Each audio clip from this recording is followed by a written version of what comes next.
ஒரு ஆக்ஷன் பண்ணணும்னு எனக்கு தோணுச்சு. எல்லாரும் போயிட்டாங்க. இல்ல பர்மிஷன் பண்ணலாமா? இப்பவும் பண்ணலாம், ஒன்றும் தப்பு இல்லை.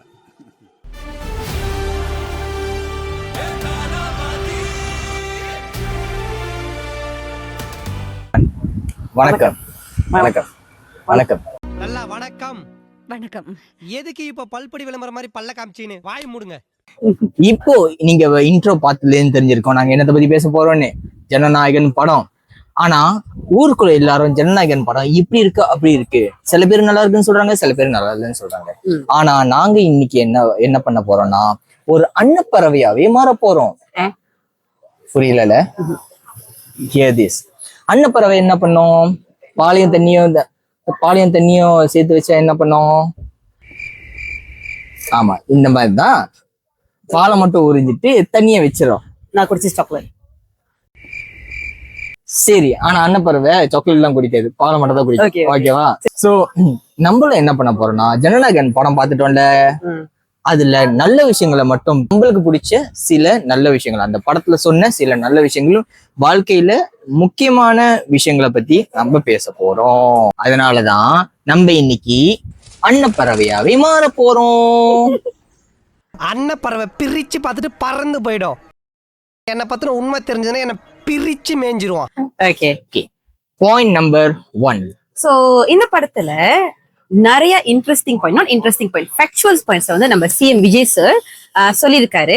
இந்த படத்துல மட்டும் அவர் புதுதா சொல்ல, அவரோட நிறைய படத்துல இவர் மட்டும் இல்ல நிறைய ஆக்டர்ஸும் அதை பத்தி சொல்லியிருக்காங்க. ஃபர்ஸ்ட் ஆஃப் ஆல் வந்து அவர் சொன்ன ஒரு மிகப்பெரிய விஷயம், இந்த படத்துலயும் பிகில் படத்துலயும் சொன்ன ஒரு விஷயம் தான் வந்து ஜெண்டர் இன்இக்வாலிட்டி. அதாவது பெண்களை அடிமைப்படுத்தி பெண்களால இந்த மாதிரி ஒரு சில காரியத்தை செய்ய முடியாது, பெண்கள் எல்லாமே வந்து வீட்டு வேலை செய்யறதுக்கு மட்டும் தான் லாக்கி, பொம்பளைங்களா வந்து சமையல் வீடு பாத்துக்கணும், ஹோம் அட்மினிஸ்ட்ரேஷன் கேட்டாக்கா நாங்களாம் வந்து ஹோம் மினிஸ்டர்ஸ் இப்படின்னு ஒரு கௌரவமான பட்டத்தை கொடுக்கறது, உங்களால வந்து ஆண்களுக்கு நிகரா நிறைய வேலைகளை செய்ய முடியாது, இந்த மாதிரி அவங்கள புறக்கணிக்கிறது, இதெல்லாம் வந்து இந்த படம் மட்டும் இல்ல மத்த படத்தை அவர் சொல்லியிருக்காரு. இந்த படத்துல ஒரு ஆர்மியில அந்த புள்ள சேர்றதுக்கு முன்னாடி அவங்க என்னென்ன தடயங்களை சந்திச்சாங்க, எப்படி அந்த மேஜர் அவரை வந்து பின்தள்ளினாங்க, இதெல்லாம் பத்தி அவர் சொன்னாரு. அதாவது பொம்பளைங்களாம் வந்து இந்த மாதிரி செய்ய தேவையில்ல. அதுவும் இல்லாம ஒரு பொண்ணை பாக்குற வரும்போது கூட எதுக்கு இதெல்லாம் பண்ணிக்கிட்டு வீட்டுல இருந்தா மட்டும் போதும், பிள்ளைய பெத்துக்கிட்டா போதும், அது பட்டினாவே மட்டும் போதும் இப்படின்னு சொல்ற இந்த நாடை, இந்த மாதிரி சொல்ற நாடு மட்டும் இல்ல இந்த உலகத்துல இப்படிதான் நடந்துட்டு இருக்கு போல.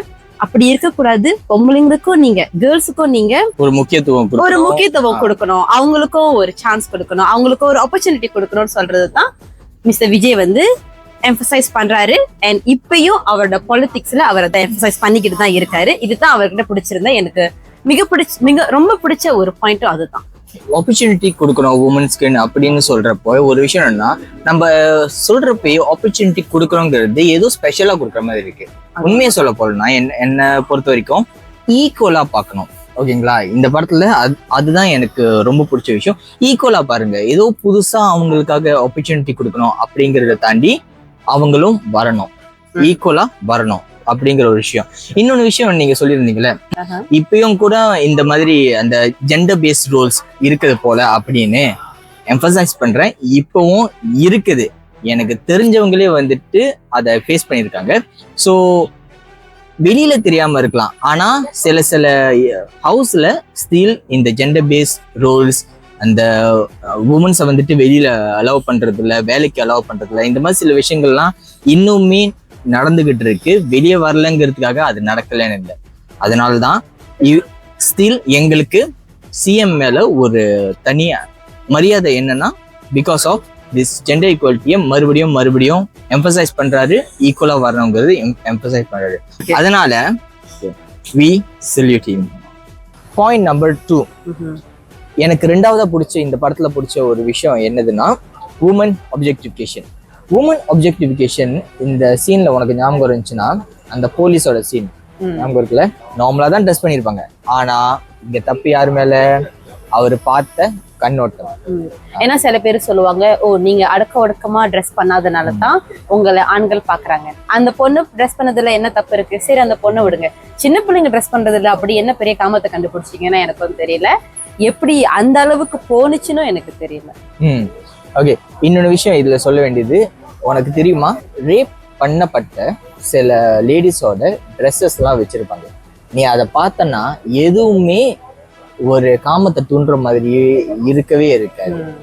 அதனால நம்ம புரிஞ்சுக்க வேண்டியது ஒரு விஷயம் என்னன்னா, லஸ்ட்டுங்கிறது ஒவ்வொரு ஆள் பார்க்குற பார்வையில இருக்கு, அவங்களோட மைண்ட் செட்ல தான் இருக்கே தவிர பெண்கள் போடுற உடையில இல்லை. ஓகேங்களா?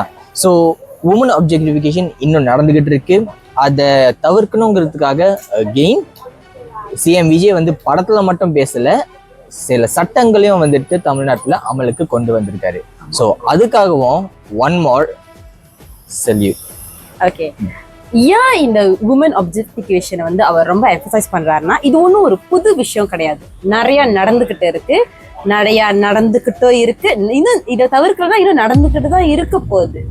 அண்ட் இந்த விஷயத்துல இன்னொரு சின்ன சாப்பாடு நம்ம எடுத்துட்டு வரலாம். அதுதான் வந்து செக்ஸ் எஜுகேஷன்ஸ். ஓகே, ஸோ இந்த படத்துல விஜய் சாரி வந்து எக்ஸ்பிளைன் பண்ணுவாரு what is the bad touch and what is the good touch. அதாவது குட் டச் பத்தி நம்ம பேசலாம், ஆனா பேட் டச் என்னன்றத சின்ன வயசுல இருந்தே பிள்ளைங்களுக்கு சொல்லி கொடுக்கற ரெஸ்பான்சிபிலிட்டி அவங்களோட பேரண்ட்ஸ், எஸ்பெஷலி அவங்க அம்மா கிட்ட தான் இருக்கு. ஏன்னா இந்த காலத்துல நம்ம பாக்குறோம் ரேப் கேஸ் வந்து வெளியிருந்து நடக்கிறது இல்லை. சொந்த சித்தப்பா, பெரியப்பா, அங்கிள், ஃப்ரெண்டு இவங்களை நம்பி போய் விடுறோம். இவங்க தான் அந்த மெயினான வேலை, ஐ மீன் இவங்க தான் செய்யறாங்க அப்படின்னு இல்லை, ஆனா நிறைய கேஸ் பண்றாங்க. இவங்களும் ஒரு மூல காரணம்னு தான் நாங்க சொல்ல வரோம். அதனால ஒரு பிள்ளையோட ஒரு ட்ரஸ்டபிளான ஒரு பிளேஸ் வந்து அவங்க பேரண்ட்ஸ் தான் இருக்கணும், எஸ்பெஷலி த மதர்ஸ். ஸோ பார்க்குற எல்லா மதர்ஸ்க்கும் நாங்கள் கேட்டுக்கிற ஒரு விஷயம் என்னன்னாக்கா, சின்ன வயசுலேயே ஓப்பனாக அவங்க பிள்ளைங்கள்ட்ட பேசுங்க. பொம்பளை பிள்ளைங்களுக்கு மட்டும் தான் சொல்லணும்னு அவசியம் இல்லை, ஆம்பளை பிள்ளைங்கள்ட்டையும் சொல்லுங்க. இந்த மாதிரி தொடக்கூடாது, தொடர்றது தப்பு, அப்படியே நீங்க பார்த்தாலும் அதை ஓவர் கம் பண்ணணும், அதை வந்து சொல்லணும் அப்படின்னு சொல்லுங்க. பிள்ளைங்களை உங்ககிட்ட வந்து சொன்னாக்கா, ஓ இது பொய் சொல்லுது அப்படின்லாம் சொல்லாம, அவன் ஏன் அந்த மாதிரி சொல்றான், பிள்ளைங்களுக்கு எது கம்ஃபர்டபுள் எது அன்கம்ஃபர்டபுள், இப்படி தொட்டா என்ன நடக்கும், இப்படி தொழில் என்ன நடக்கும், இதெல்லாம் சொல்லி கொடுக்கற ஒரு மெயின் ரெஸ்பான்சிபிலிட்டி வந்து பேரண்ட்ஸ் கிட்ட தான் இருக்கு. சோ இந்த வகையில அவரே வந்து முன்னுக்கு அந்த விஷயம் சொல்லும் போது என்னோட கண்ணு ஒரு சரித்திர கலங்கிருச்சு. பிகாஸ் இதெல்லாம் எங்களுக்கு சின்ன வயசுல யாருமே சொல்லி கொடுத்தது இல்ல. கன்சிடர் இந்த செக்ஸ் எஜுகேஷன் வந்து பேசினா அது ஒரு கெட்ட வார்த்தை, சும்மா சொல்லக்கூடாது. நான் ஒரு Form 6 படிக்க வரைக்கும் அது ஒரு கெட்ட வார்த்தையை தான் எல்லாருமே பார்த்தாங்க. வளர வளர வளர எங்களுக்கே தோணுச்சு இது ஆக்சுவலி வந்து சின்ன வயசுல சொல்லி கொடுக்குறாங்க. பேசிக் விஷயம். எஸ், அது ஒரு ரொம்ப ரொம்ப பேசிக் விஷயம். அண்ட் இந்த டைம்ல வந்து சொல்லி கொடுத்த வளங்க பிள்ளைங்களுக்கு அது ரொம்ப இம்பார்ட்டன்டான ஒரு விஷயம். எஸ், நீ சொன்னது ரொம்ப ரொம்ப உண்மை. ஏன்னா உங்களுக்கு தெரியலங்கிறதுக்காக நடக்கலன்னு இல்லை, மறுபடியும் சொல்றேன், இது மலேசியாலையும் நடந்துகிட்டு இருக்கு. நீங்க உங்களுக்கு நடக்கலங்கிறதுக்காக மற்றவங்களுக்கு நடக்கலன்னு இல்லை, நீங்க உங்க பக்கத்து வீட்டுக்காரங்க கிட்ட கேளுங்க, இல்ல மத்தவங்க கிட்ட கேட்டு பாருங்க. முக்கியமா ஒரு லேடிஸ், உங்களை நம்புற ஒரு லேடி கிட்ட கேட்டு பாருங்க. அவங்களுக்கு at least once in a life time ஏதாச்சும் ஒரு விதத்துல செக்ஷுவல் அபியூஸ் நடந்திருக்கும். இது லேடிஸ்க்கு மட்டும் நடக்கிறது இல்லை. இன்னொரு விஷயம் என்னன்னா, காய்ஸுக்குமே நடக்குது. எனக்கு தெரிஞ்ச ஒரு காய்க்கு செக்ஷுவல் அபியூஸ் நடந்திருக்கு, அதுவும் இன்னொன்னு காயால. எல்லாரும் சொல்லுவாங்க பெண்களுக்கு தான் ஆண்கள்கிட்ட இருந்து பாதுகாப்பு இல்லைன்னு. இப்ப இருக்கிற உலக நடப்புல ஆண்களுக்கு இருந்து பாதுகாப்பு இல்லைங்க.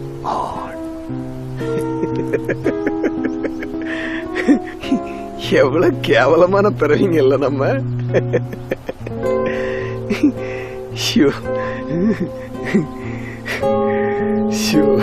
So safety is not an option, it's a need. அது எப்போதுமே நம்மளுக்கு இருக்கணும். இன்னொன்று விஷயம் என்ன சொல்ல வேணும்னா, இந்த எனக்கு தெரிஞ்சது ஒரு கதை தான் சொன்னேன், ஓகேவா? ஊருக்குள்ள நிறைய பல கதை, உண்மை கதைகள் நடந்துகிட்டு இருக்கு. அது மலேசியன்ஸ் சில பேர் ரிவீல் பண்ணிக்கிருக்காங்க. காதலா ஜீவன், அண்ட் தென் மறக்க முடியுமா புவனன், இவங்க டாஸ்அப்லாம் ஆக்சுவலி நான் பாக்குறதுக்கே லைட்டா கொஞ்சம் ட்ராமாவா தான் இருக்கும், கேட்கறதுக்கே ட்ராமாவா இருக்கும். அவங்க கதையெல்லாம் கேட்கும் போது அது ஒரு ஃபேப்ரிகேட்டட் கதைன்னு யாருமே சொல்ல மாட்டாங்க. யாரும் ஓ என்ன செக்ஷுவலா ஹராஸ் பண்ணிட்டாங்கன்னு வந்து பெருமை யாரும் சொல்ல போறது இல்ல. They are the victims, they wanted to share. ஏன்னா அவங்க ஃபேமிலி அக்செப்ட் பண்ணாத ஒரு விஷயத்தை சொசைட்டியாச்சும் கேட்கட்டுமே, கேட்டுட்டு அவங்க பிள்ளைக்கு நடக்கக்கூடாதுன்னு சொல்லிட்டு ஒரு நல்ல கண்ணோட்டத்துல வந்து அவங்க சொன்னாங்க. அதனால சப்போர்ட் பண்ணுவோம், பிள்ளைங்களை வந்து உங்கள்கிட்ட வந்து பேச விடுங்க, நம்ம கொஞ்சம் அவேரா இருக்கணும். Yes, so sexual abuse is not just responsibility of each individual, it's everyone's responsibility, and parents அதுல முக்கியமான பங்கு வகிக்கிறாங்க. ஓகேவா? Last but not least, very important விஷயம், இந்த ஜனநாயகன் படத்துல முக்கியமா பேசப்பட்ட ஒரு விஷயம். நம்ம முதல்ல நீ சொல்லியிருந்த செக்ஸ் எஜுகேஷன் சின்ன வயசுல இருந்தே வரணும்னு, அதே மாதிரி பொலிட்டிக்கல் எஜுகேஷன் நாலேஜ் சின்ன வயசுலயே நம்ம சொல்லி தரணும், அதுவும் சரியா சொல்லி தரணும். ஓகேங்களா? ஏன்னா ஒரு ஜெனரேஷனை இன்ஃப்ளூயன்ஸ் பண்றது பாலிடிக்ஸ் தான். நீங்க டைரக்டா இன்வால்வ் பண்றீங்களோ இல்லையோ அது வேற கதை. ஆனா உங்களுக்கு பின்னாடி உங்களை ஆட்டி வைக்கிற ஒரு விஷயம் வந்துட்டு பாலிடிக்ஸ். அதை பத்தி நிறைய பேர் தெரியாமையே இருக்கும். நம்ம சும்மா என்னோட ஓட் இருக்கு, நான் போகணுமா, ஓட் பண்ண போனோமா அப்படின்னு யோசிச்சுட்டு நிறைய பேர் ஓட் பண்ணாமே இருக்காங்க. இது வேஸ்ட் ஆகுது. அது எவ்வளவு பெரிய பவர், எவ்வளவு பெரிய உங்களோட உரிமை, அது எவ்வளவு பெரிய பவர்னு உங்களுக்கு தெரியாம இருக்கு. நிறைய பேர் சொல்றோம், ஓ நாடு நாசமா போகுது, நாடை சரியா நடத்த மாட்டாங்க, இவனை சூஸ் பண்ணிருக்கவே இவன் வந்து ஒரு பிரைம் மினிஸ்டரா இருக்கிறதுக்கோ இல்ல சீஃப் மினிஸ்டரா இருக்கிறதுக்கோ தகுதியே இல்லை அப்படின்னு சொல்லி இவ்வளவு சொல்றீங்களே, அவரை சூஸ் பண்ணது யாரு? திரும்ப திரும்ப ஒரே ஆளை போயிட்டு ஓட் போட்டு சூஸ் பண்ணது யாரு? நம்ம தான். சோ ஒரு தவறான ஒரு லீடர் மேல வந்தானாக்கா அதுக்கு மெயின் காரணம் நம்ம தான். ஏன்னா நம்ம தான் அவரை சூஸ் பண்றோம். சோ இன்டைரக்ட்லி நம்மளும் வந்து அந்த ஒரு தப்பான டிசிஷனுக்கு நம்ம தான் மெயின் காரணமா இருக்கும். இதையே வந்து ஜனநாயகன் மூவில அவங்க ஹைலைட் பண்ணி சொல்லியிருப்பாங்க, இதுக்கு மெயின் கிரிமினல்ஸும் மக்கள் தான் அப்படின்னு. அந்த படத்துல ஒரு முக்கியமான சீன், ஒரு கிளைமேக்ஸ் சீன், அது அந்த ஹீரோவும் வில்லனும் சண்டை போடுற சீன் வந்துட்டு சாதாரணமா சொன்ன மாதிரி இருக்கும். ஆனா அது நம்ம உன்னிச்சு கவனிக்க வேண்டிய ஒரு விஷயம். ஓகேவா? இன்னொன்னு, சூஸ் பண்றதுல இப்ப நீங்க சொல்லலாம், நீங்க சொல்றீங்க ஈஸியா சொல்லிட்டீங்க, ஆனா என் தொகுதியில யார் இருக்காங்கன்னு தெரியாது, அவங்க என்ன பண்ணிருக்காங்கன்னு தெரியாது. ஓகே, ஃபர்ஸ்ட் திங், நீங்க அடுத்த தடவை ஜெனரல் எலெக்ஷன் வரப்போ நீங்க தெரிஞ்சுக்க வேண்டிய ஒரு விஷயம் என்னன்னா, உங்க தொகுதியில உங்க பார்லிமெண்ட்ல யார் யார் நிக்கிறாங்கன்னு முதல்ல தெரிஞ்சுக்கோங்க.